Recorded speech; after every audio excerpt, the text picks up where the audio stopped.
This is a mock interview conducted by Forum IAS Academy at New Delhi. The interview panel includes eminent academicians, retired bureaucrats, and other luminaries. The objective of program is to acquaint the candidate with the format and expectations of the personality test conducted by UPSC.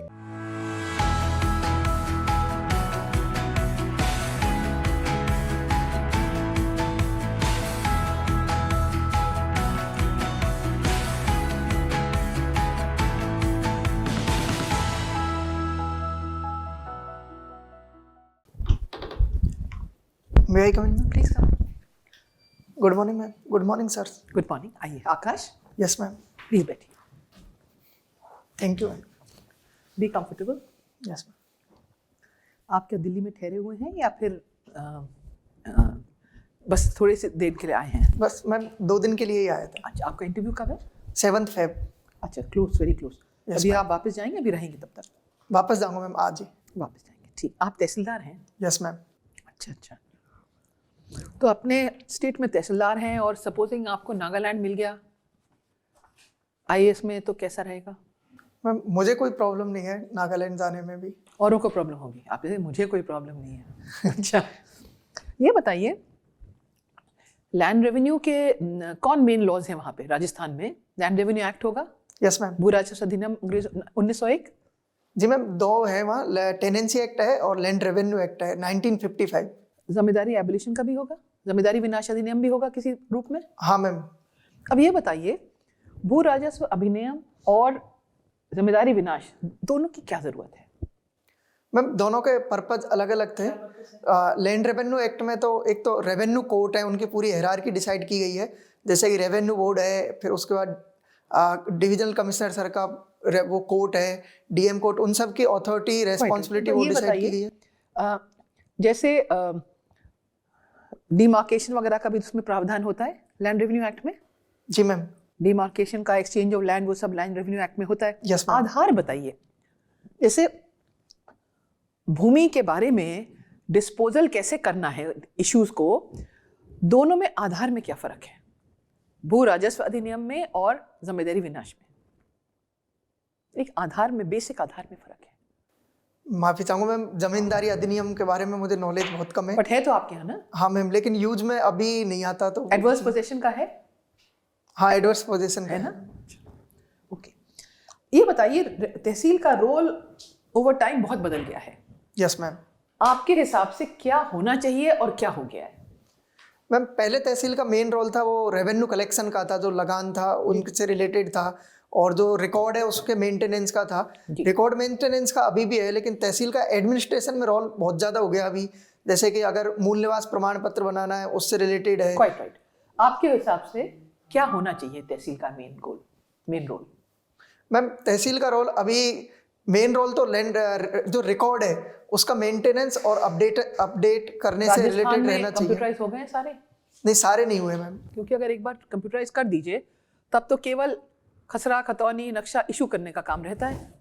Ma'am नामांतरण और उसका इंदराज करने का काम, वो भी main काम रहता है. हाँ, नामांतरण का होता है. और उसके डिक्लेरेशन वो तो आप ही करते हैं, डिक्लेरेशन. जी मैम, पटवारी, गिरदावर, फिर तहसीलदार. तहसीलदार के लिए होता है, अनडिस्प्यूटेड वाले.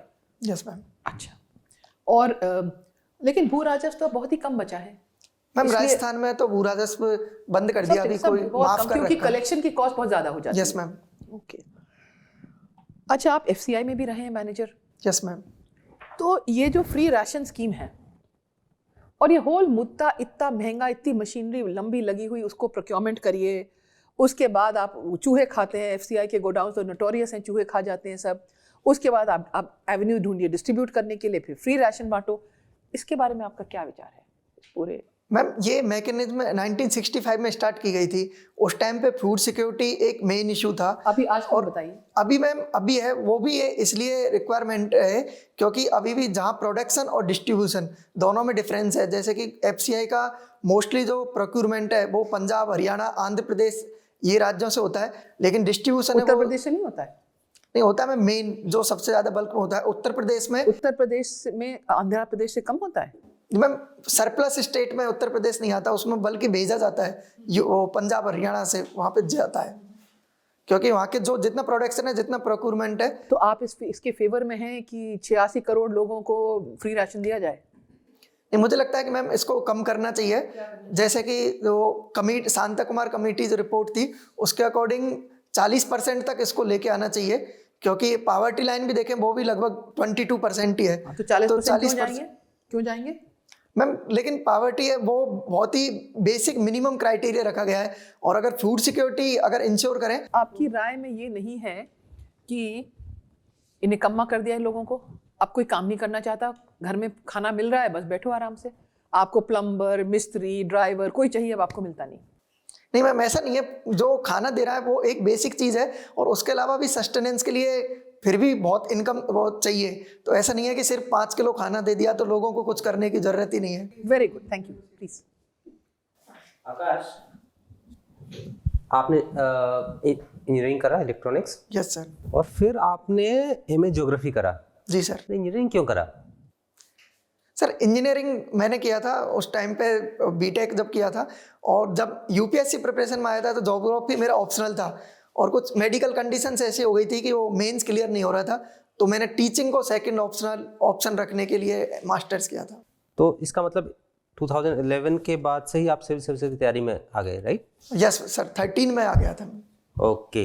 अच्छा, एक चीज़, चूँकि ज्योग्राफी आपका सब्जेक्ट है, अच्छा इस साल का जो वेदर फिनोमेना है उसको अगर आप नोटिस करें तो एक मार्क्ड डिपार्चर है। यूजुअली जैसा वेदर होता है वैसा इस साल का विंटर नहीं रहा है। ठंड ज़्यादा पड़ी है अक्रॉस नॉर्थ इंडिया। रीजन क्या रहा है? सर इस साल जो चेंजेज हैं, ज़्यादा कोल्ड वेव कंडीशंस भी रही हैं। एक तो चेंज इसकी वजह से है कि वेस्टर्न डिस्टर्बेंस इस साल बहुत कम रहे हैं, और ये विंटर में बारिश भी कम हुई है, और वेस्टर्न डिस्टर्बेंस की वजह से ये क्लाउड फॉर्मेशन होता है, तो उसकी वजह से टेम्परेचर थोड़ा कम हो जाता है। और दूसरा सर ये कि पोलर वॉर्टेक्स है उसकी शिफ्ट होने की वजह से भी कोल्ड विंड है वो इंडिया और एशिया में इसका भी इम्पैक्ट रहा है, इस वजह से भी टेम्परेचर डाउन गया है। अच्छा, अभी फूड रिक्वायरमेंट की बात हो रही थी। एक ग्लोबल हंगर इंडेक्स है, अभी कुछ दिन पहले पब्लिश हुआ, उसमें इंडिया की पोजीशन काफ़ी नीचे है। अच्छा, उसके इंडिसेस क्या क्या हैं, किस बेसिस पर उसको कौन से पैरामीटर्स हैं जिनको जज किया जाता है to arrive at global hunger index? Sir इसमें 4 पैरामीटर हैं। इसमें मालन्यूरिशमेंट और अंडर 5 चाइल्ड मोर्टेलिटी है, स्टंटिंग है और वेस्टिंग है। इन चारों पैरामीटर्स के बेसिस पे ये इंडेक्स निकाला जाता है। अच्छा, ये जो आप इंडिसेस की बात कर रहे हैं, इसको एक कपल जिनका बच्चा है, क्या वो इंडिविजुअली उसको मॉनिटर कर सकते हैं? एक फैमिली अपने बच्चे के ग्रोथ को मॉनिटर कर सकता है? क्या उसके पास कोई ऐसे टूल्स है अवेलेबल? सर इसमें BMI इंडेक्स या वेट और जो स्टंटिंग और वेस्टिंग है उसको वो मेजर किया जा सकता है कि कितनी हाइट होनी चाहिए एज के अकॉर्डिंग, और कितना वेट, हाइट के अकॉर्डिंग कितना वेट होना चाहिए। कोई ऐसा टूल दिया जाता है पेरेंट्स को? सॉरी सर, मेरे नॉलेज में ऐसा नहीं है। अच्छा, अभी जापान में कुछ दिन पहले जो उनके एक्स PM थे शिंजो अबे, उनकी हत्या कर दी गई। रीजन क्या था?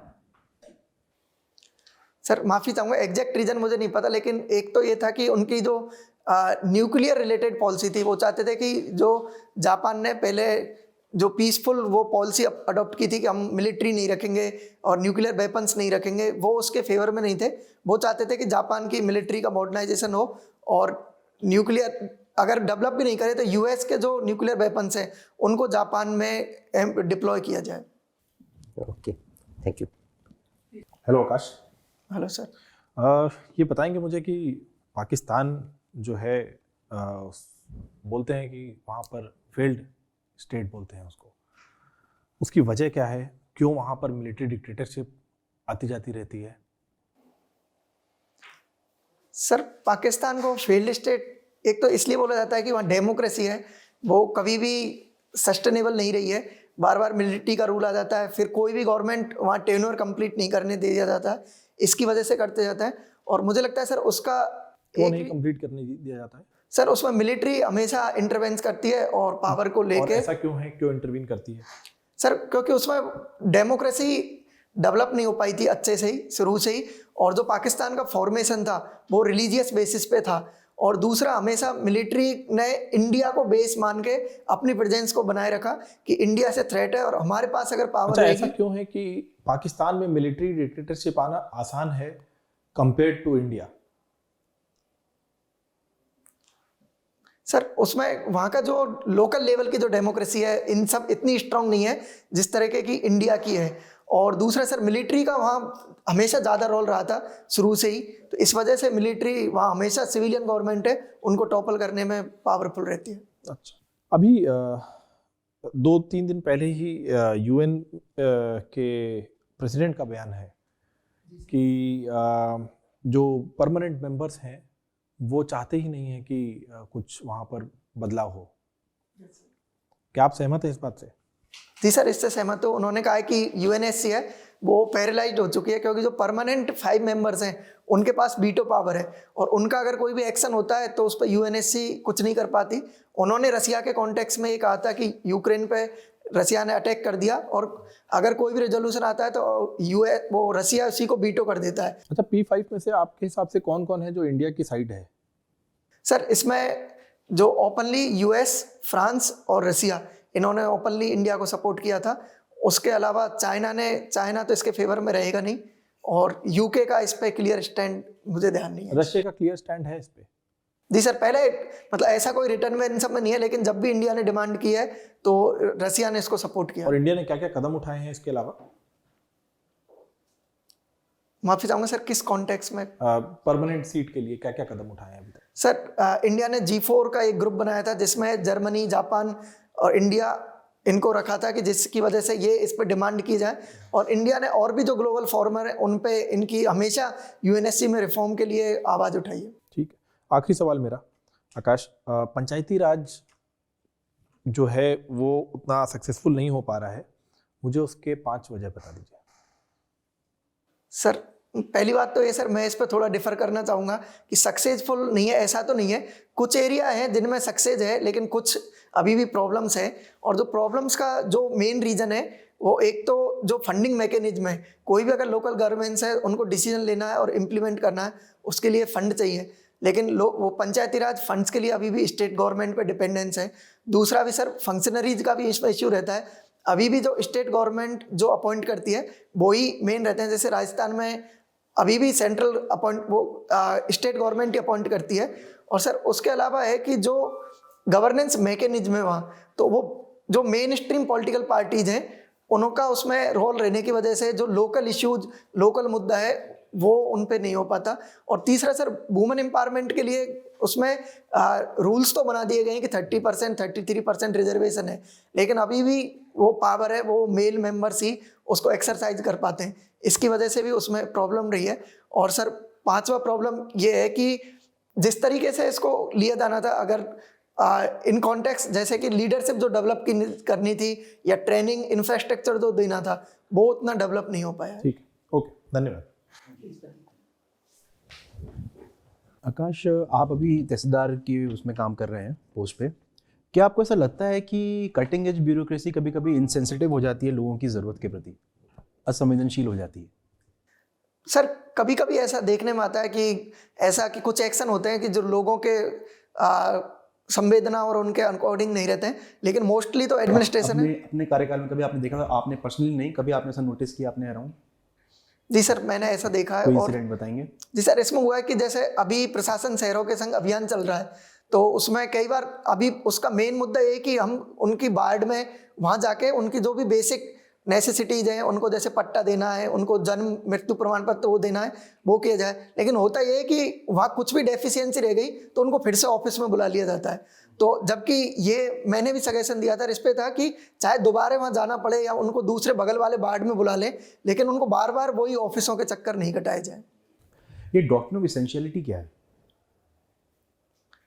सर ये रिलीजन से रिलेटेड उस कॉन्टेक्स्ट में है। तो इसमें सर कि सुप्रीम कोर्ट ने कुछ जजमेंट थे, जैसे सुरूर मठ जजमेंट, उसमें बोला था कि कोई भी रिलीजन है उसकी कुछ इसेंशियल प्रैक्टिसेज होती हैं, उनके अलावा जो प्रैक्टिसेज हैं उनको स्टेट या मतलब गवर्नमेंट है उनको रेगुलेट कर सकती है। तो इसेंशियल प्रैक्टिसेस सुप्रीम कोर्ट बता रही है, कुछ अटपटा नहीं लगता आपको कि मैं यहाँ बैठा हूँ, एक रिलीजन का फॉलो कर रहा हूँ, अपना धर्म पालन कर रहा हूँ, और मुझे सुप्रीम कोर्ट से मालूम पड़े क्या एसेंशियल है क्या एसेंशियल नहीं है? तो क्या कॉम्पिटेंट होता है, होंगे जजेस बताने के लिए हमें? सर एक सेकंड, थोड़ा टाइम लेना चाहूँगा मैं। सर मुझे लगता है कि अभी जो मैकेनिज्म है उसमें सुप्रीम कोर्ट ही डिसाइड करता है, लेकिन इससे बेस्ट पॉसिबल मैकेनिज्म है भी नहीं, क्योंकि अगर इसमें दूसरा ऑप्शन है कि रिलीजियस जो डिनोमिनेशन है उनकी अथॉरिटी को ये पावर दी जाए, लेकिन अगर उनको दी जाएगी तो ऑलरेडी जो प्रैक्टिसेज हैं उनको ही सपोर्ट किया जाएगा। तो फ्रीडम ऑफ कॉन्शियस भी तो एक मेरा फंडामेंटल राइट है। Yes sir. है ना? तो इसेंशियलिटी अगर मुझे कोई बता रहा है तो कहाँ फिर कॉन्शियस रहा? सर उसमें कॉन्सेंस, और कॉन्सेंस का मतलब होता है कि मैं किस तरीके से जो इमेटेरियल वर्ड है उसको किस तरीके से देखता हूँ, लेकिन जो इसेंशियलिटी है वो प्रैक्टिसेज के रिगार्डिंग है, जैसे वुमेन एंट्री से रिलेटेड है, उन सब से कि मैं भगवान को कैसे मानता हूँ उससे रिलेटेड नहीं है। ठीक। अच्छा, रिमोट वोटिंग का आजकल चल रहा है, ईवीएम, तो क्या है ये मुद्दा? सर इसमें ये कि माइग्रेंट इंडिया में वोटिंग परसेंटेज है अभी भी लगभग 67% रहती है, क्योंकि माइग्रेंट पॉपुलेशन बहुत ज़्यादा है, तो उनको जहाँ वो अभी काम कर रहे हैं तो वहीं से उनको वोटिंग का फैसिलिटी प्रोवाइड क्या कर राय रहे है हैं। इस बारे में? ठीक है ये सिस्टम? सर मुझे लगता है बिल्कुल, ये अगर इसमें जो चैलेंजेस है उनको ओवरकम करके इसको क्या इम्प्लीमेंट challenges किया होंगे जाए। जैसे? सर इसमें पहला तो है कि माइग्रेंट्स को डिफाइन कैसे किया जाए कि डोमेस्टिक माइग्रेंट और किस तरीके से है, और दूसरा सर इसके अलावा कि जो टेक्नोलॉजी है वो अभी इलेक्शन कमीशन ने पायलट स्टार्ट करना चाहा था, तो वो टेक्नोलॉजी पे भी अभी और इम्प्रूवमेंट की ज़रूरत है। और सर तीसरा इम्पोर्टेंट जो मुद्दा है वो पॉलिटिकल कंसेंसस, कि सभी पॉलिटिकल पार्टीज इसको एक साथ आएँ और जो भी प्रॉब्लम है उनका सॉल्यूशन करके model code discussion. Of conduct से भी दिक्कत हो सकती है, जैसे माना उत्तराखंड के इलेक्शंस हैं और कुछ जो यहाँ वोट डाल रहे हैं हरियाणा वगैरह में, हरियाणा में तो एमसीसी नहीं लगा होगा, जी सर। तो यहाँ पर तो फिर दिक्कत हो सकती है। ऐसे हाँ सर, तो चल नहीं हो सकता है। ये इशू भी हो सकता है सर, तो इसका भी कैसे हैंडल करेंगे इसको? सर मुझे लगता है इसको हैंडल आप करना। समझ पाए इशू? हाँ सर समझ पाया कि सर अगर दूसरे स्टेट में इलेक्शन है लेकिन वोटर से यहाँ पे, जैसे बिहार में इलेक्शन है, दिल्ली में वो वोट डाल रहे हाँ, यहाँ हैं, तो तो NCC नहीं लेकिन है। हाँ तो यहाँ वो रूल्स फॉलो नहीं किए जाए, प्रचार किया जाए, तो मुझे लगता है इसको वो हैंडल करना बहुत डिफिकल्ट होगा। और लेकिन अब इसको किस तरीके से किया जाए इसके लिए भी डिस्कशन जरूरी है। पूरे इंडिया में तो नहीं लगा सकते मॉडल कोड ऑफ कंडक्ट? नहीं सर, अच्छा पूरे ठीक है, थैंक यू आकाश, मेरी तरफ से इतना ही। मैं थैंक यू।